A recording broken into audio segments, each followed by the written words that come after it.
नमस्कार, स्वागत है आप सभी का क्लिक इंडिया के स्पेशल एपिसोड अश्वत्था ट्री में। जी हाँ, जहाँ हम बात करते हैं उन तमाम किताबों पर जो लीक से हटकर लिखी गई हैं और जो हमें देती है भरपूर सीख। आज इसी सीरीज में हम बात करेंगे तुलिका सिंह की नई किताब द इमोर्टल किंगडम के बारे में। क्या खास है इस किताब में, आइए जानते हैं खुद तुलिका सिंह से। Welcome ma'am. हमने काफी तरह के किंगडम के बारे में सुना है, लेकिन इमोर्टल किंगडम आखिर क्या कहती है आपकी किताब?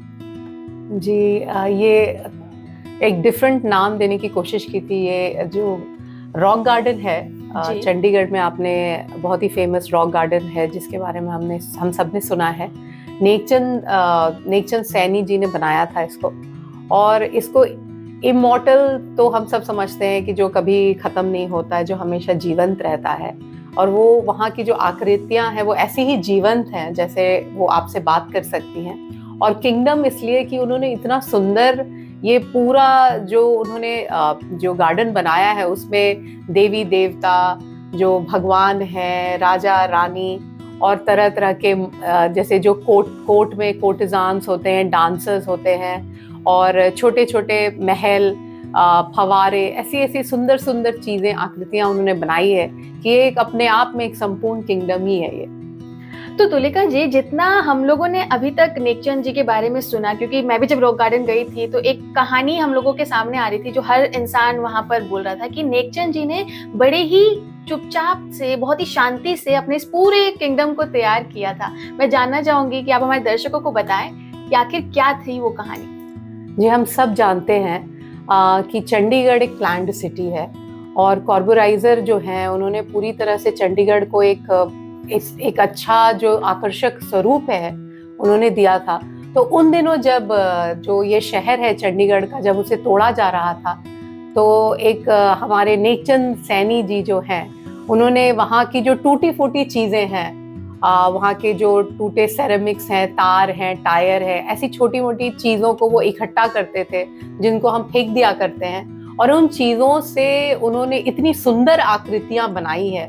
एक पूरा मतलब अराउंड 20,000 ऐसी आकृतियां हैं, राजा रानी, देवी देवता, बंदर, मोर, तरह तरह की चीजें उन्होंने बनाई। अगर आप कभी जाएंगे तो इतना आकर्षक लगता है, इतना प्यारा लगता है कि एक इंसान जो है वो इतना काम अपने लाइफ टाइम में कैसे कर सकता है। तो ये कहानी उसी के बारे में। अगर ये कहानी मैं ये कहूँ कि शौक को कैसे जिंदा रखना है इस पर भी है, तो मैं शायद गलत नहीं होंगी। और आज के युवा और बच्चों के लिए बहुत जरूरी है अपने शौक को बनाए रखना या उस पर काम करना। जी, बहुत सही कहा। जब इस कहानी से ही हम ये बता रहे हैं कि किस तरह से जब वो बच्चे थे और पाकिस्तान से जब भारत आए तो बड़े अकेले रहते थे, और क्योंकि उनके दोस्त साथी नहीं थे, जितने दोस्त साथी थे वो सब छोड़कर वहां पर आ गए थे। और यहाँ पर वो जब नदी के किनारे खेलते थे तो कैसे वो छोटे कंकड़ पत्थर से जो एक बच्चा खेलता है, तो उस अकेलेपन में जब एक इमेजिनेशन एक बच्चे का दौड़ता है तो वो उससे क्या क्या बना सकता है। तो आजकल हम क्या करते हैं कि अगर हम बच्चों से बहुत जल्दी सुनते हैं कि मैं बोर हो रहा हूँ, 2 मिनट में वो बच्चे बोर होने लगते हैं, और माता पिता उनको कोई गैजेट पकड़ा देते हैं, फोन पकड़ा देते हैं। बहुत छोटे बच्चों को भी आप देखिएगा, प्रैम में बैठे हुए और वो मतलब म्यूजिक देख रहे हैं, पोएम देख रहे हैं, कुछ ना कुछ चीजें सुन रहे हैं, देख रहे हैं। तो कंटिन्यूअस जो बार्जिंग ऑफ इंफॉर्मेशन है, कंटिन्यूअस बार्जिंग ऑफ कुछ चीजें हैं जो आपको कंटिन्यूअस बच्चे के मस्तिष्क पर हम एक बार बार हम भेज रहे हैं। तो हम कहीं ना कहीं बच्चों को एक इमेजिनरी प्ले जो होता है, इमेजिनेशन से जो बच्चे खेलते हैं, आप देखिएगा कि आप छोड़ दीजिए एक बच्चे को तो वो कहीं से कुछ भी उठा कर लाएगा, वो कोई कार्टन के डब्बे को उठा कर लाएगा, उसका ट्रेन बनाएगा, उसके ऊपर कुछ रखेगा, उसको बैलेंस करने की कोशिश करेगा। तो आजकल हम सब माता पिता को ये इस बात का ध्यान देना चाहिए कि हम बच्चों को टू मच ऑफ स्ट्रक्चर्ड में डाल रहे हैं। इवन मतलब स्कूल से आएंगे तो स्कूल के बाद मतलब ट्यूशन के बाद कोई क्लास के बाद कोई और क्लास। तो एक बच्चा एक कंटिन्यूअस एक स्ट्रक्चर में जी रहा है, आप उसको एक दायरे में बांध रहे हैं। तो हम उसको उसकी जो उड़ाने हैं, जो उसकी इमेजिनेशन है, जो उसकी सोच है, उसको पनपने का मौका नहीं दे रहे हैं। तो नेकचंद सैनी जैसे जब आर्टिस्ट के बारे में और इतने महान कलाकार जो हैं उनके बारे में जब हम देखते हैं, पढ़ते हैं, तो हमें समझ में आता है कि एक मानव मन को, एक मनुष्य के मन को अगर थोड़ी देर छोड़ भी दिया जाए तो उसमें इतनी सुंदरता है, वो इतना पवित्र है कि उसके अंदर से इतनी सुंदर सुंदर आकृतियां निकल सकती हैं। आज हम ये चीज, जैसे आपने बोला कि बच्चे जो हैं वो हर स्क्रैप चीज से भी कुछ ना कुछ खेल शुरू कर देते हैं खेलना, लेकिन हम देख रहे हैं कि माँ बाप जो हैं उनको, जैसा कि आप भी कह रहे हैं कि माँ बाप जो है उनको एक स्ट्रक्चर वे में पढ़ाना चाह रहे हैं। शौक जो है वो बहुत ही कम उम्र में इस वजह से खत्म हो जाता है। तो नेकचंद जी की जो उम्र जिसकी मैं बात करूँ तो वो काफी एज में आने के बाद भी अपने शौक को बरकरार रख रहे थे। तो किस तरह से हम शौक को एक तो इम्पोर्टेंस दे बच्चों की, या उनको समझने के लिए हमें क्या क्या चीजों का ध्यान रखना चाहिए बीइंग अ पेरेंट? तो बीइंग अ पेरेंट डेफिनेटली हम सबके बच्चे और एक ऐसे हम न्यूक्लियर फैमिली में अब आ गए हैं कि एक बच्चा है और सबका ध्यान उस पर है, तो टू मच ऑफ अटेंशन मिल रहा है एक बच्चे को। पहले ऐसा नहीं हुआ करता था, अभी एक ही बच्चे को सारा प्यार, मतलब too much of love, too much of care, too much of attention, तो वो हर चीज बिना मांगे मिल जा रही है। तो वो बहुत ज्यादा उसको सोचने की जरूरत नहीं है, वो ज्यादा स्ट्राइव नहीं कर रहा, वो ज्यादा मेहनत नहीं कर रहा कोई चीज को पाने का, और वो थोड़ा सा टैंट्रम करता रोता है तो उसको वो चीजें मिल जाती है। तो एक हमें ये समझने की बहुत जरूरत है कि ये बच्चा जब बड़ा होगा, ये समाज में जाएगा, जब उससे चीजें, उसको अपनी मनचाही चीजें नहीं मिलेगी तो क्या होगा उसके व्यवहार, वो किस तरह से रिएक्ट करेगा लोगों के साथ, उसके रिलेशनशिप्स कैसे होंगे, वो अपने जहाँ पे जॉब करेगा, काम करेगा, वो कैसा होगा। तो इन सारी चीजों को हम माता पिता को बहुत ध्यान से देखना चाहिए और अपने बच्चों को थोड़ा सा समय देना चाहिए ताकि वो एक क्रिएटिविटी जो है उनके अंदर पनप सके। और क्रिएटिविटी का मतलब सिर्फ आर्ट और क्राफ्ट नहीं कि आप कलरिंग कर रहे हैं और ड्राइंग कर रहे हैं या क्राफ्ट कोई भी चीज अलग से कर रहे हैं। बहुत तरह से आजकल एक पॉजिटिव भी साइड है डिम्पिका, जब हम देखते हैं कि एक ऐसा समय, एक ऐसा दौर चला है कि अब आपको सिर्फ इंजीनियर, डॉक्टर बनने की भी जरूरत नहीं है। आप अच्छे अगर खाना बना लेती हैं, या आप अच्छा कोई कपड़े सिल लेती हैं, या आप म्यूजिशियन हैं एक अच्छा, आप अच्छा बोल लेती हैं, या आप अच्छे किसी का मेकअप कर सकती हैं, तो आप वर्ल्ड क्लास हो सकती हैं अगर आप उसको ही बार बार प्रैक्टिस करते जाएं। तो इन सब चीजों को देखते हुए अगर हम अपने बच्चे के अंदर कोई ऐसा स्किल देखते हैं जो बहुत ही डिफरेंट है, और आपका बच्चा हो सकता है पढ़ाई में बहुत ही एवरेज हो लेकिन उस स्किल में अगर बहुत अच्छा है, तो बहुत अच्छा होगा अगर माता पिता उस बच्चे के उस स्किल में उसको और भी प्रोत्साहित करे ताकि वो आगे बढ़े और वो उसको और एक्सप्लोर करे और उसी में वो महारत हासिल करे। बिल्कुल, हमें अपने साथ में चाहे कोई भी रह रहा है, एक बच्चे को तो हम बहुत केयर करते ही हैं, उसका अगर शौक हम लोगों को पता चल जाता है तो उसको इन्हेंस करना बहुत ज़रूरी है। लेकिन अगर हमें अपने ही सहपाठी या अपने ही हम उम्र के लोगों का भी कोई शौक पता चलता है तो मुझे लगता है कि उसको और अप्रिशिएट करना चाहिए, क्योंकि शौक जिंदा रहने से इंसान पॉजिटिव रहता है। एक चीज़ है वो हम सब में है और हमारे बाद की जनरेशन में भी है, वो ये कि जैसे ही कुछ अच्छा काम होता है हमें तुरंत अप्रिसिएशन की ज़रूरत हो जाती है। पर मैं ये देख रही हूँ कि नेकचंद जी ने काफी लंबे समय तक तो पहले तो अपने इस पूरे किंगडम को छुपा कर रखा, पर जैसे ही पता चला तो उनका ये एक्सपेक्टेशन नहीं था कि मुझे इसके लिए सम्मानित किया जाए, ना ही उनको डर था कि अब पता नहीं लोग क्या कहेंगे। उनका ये था कि मेरा शौक पूरा हुआ। हम किस तरह से अपने पेशेंस को बनाकर रखें किसी भी अच्छे काम के लिए, या जब भी हम कुछ अलग करते हैं उस समय में तारीफ के भरोसे ना रहें। जी बिल्कुल, क्योंकि अगर मनुष्य अपने आप में अपने आप को पूर्ण महसूस करता है, अगर आप अपने आप को पूर्ण की मैं कंफर्टेबल हूँ, मैंने जो पहना हुआ है, मैं जैसा हूँ, मैं जैसा बोलती हूँ, मैं जैसा करती हूँ, मेरे जो विचार है, अगर मैं कंफर्टेबल हूँ अपनी चीजों से, तो तब हमें अपने अंदर कोई ना कोई अभाव नहीं दिखेगा।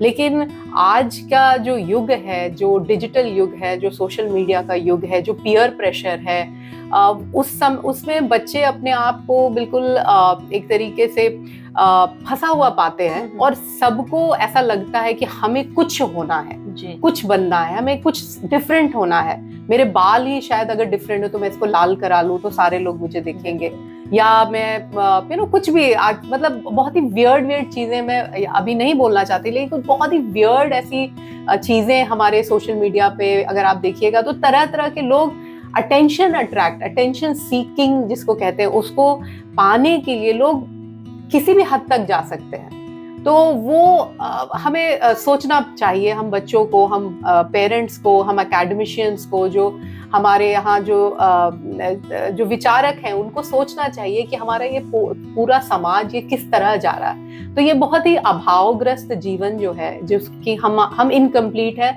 आओ मुझे कंप्लीट करो। कहने का मतलब कि मैं ऐसे वियर्ड कपड़े पहन के आ जाऊं या अलग तरीके से दिखो तो मुझे लाइक करो, मुझे पसंद करो। तो ये जो जीवन शैली है ये बहुत ही गलत दिशा में जा रही है। अगर हम ध्यान से देखेंगे तो हम सब पूर्ण हैं जी, पूर्णमदः पूर्णमिदम्, मतलब हम कंप्लीट हैं, हम कंप्लीट से आते हैं और कंप्लीट ही रहते हैं। बट हम just because of our mind, just because हमारे थॉट्स ऐसे हैं कि हम अपने आप को कंटिन्यूअस इनकम्प्लीट पाते हैं, और हम चाहते रिलेशनशिप से कंप्लीट हो जाए, हम चाहते कोई डिग्री मिल जाए तो हम कंप्लीट हो जाए, हम मेकअप कर ले तो कंप्लीट हो जाए, हम विदेश चले जाएं तो कंप्लीट हो जाए। ये कंटिन्यूअस जो मानव जीवन की जो दौड़ भाग है, ये अपने आप को कंप्लीट करने में है। और अगर आप अपने जब धर्म ग्रंथ को देखेंगे तो वो कहते हैं पूर्णमदः पूर्णमिदम्, तुम पूर्ण से आए हो और तुम पूर्ण ही हो, मतलब you are complete, that's the standard statement, तुमको और कोई जरूरत नहीं है। तो अगर हम एक बच्चे के अंदर जो पॉजिटिविटी है, कॉन्फिडेंस है, एक उसके अंदर वैसी जो सकारात्मक ऊर्जा है, सात्विकता है, उसको अगर हम कल्चर से जोड़ते हैं, अगर उसको हम ट्रेडिशन से जोड़ते हैं, रिचुअल्स से जोड़ते हैं, अपने फैमिली वैल्यूज से जोड़ते हैं, एथिक्स से जोड़ते हैं, तो वो बच्चा कैरेक्टर वाइज इतना स्ट्रांग होगा तो उसे कभी नहीं लगेगा कि मुझे कोई आउटसाइड फैक्टर कंप्लीट करता है। वो अपने आप में कंप्लीट महसूस करेगा। जो अपने आप में कंप्लीट है उसे किसी की भी जरूरत नहीं है। तो फिर ये दिखावापन कि आओ मुझे देखो या आओ मेरी बात है, मुझे अप्रिशिएट करो, मेरी तारीफ करो, उसकी जरूरत रह नहीं जाएगी। ये आपने बहुत अच्छा एक ज्ञान दिया है कि खुद में आप पूरे हो, और अगर आप ऐसी सोच के साथ आगे बढ़ते हो तो मुझे लगता है कि कोई भी चीज, कोई भी रुकावट आपके रास्ते में नहीं आती।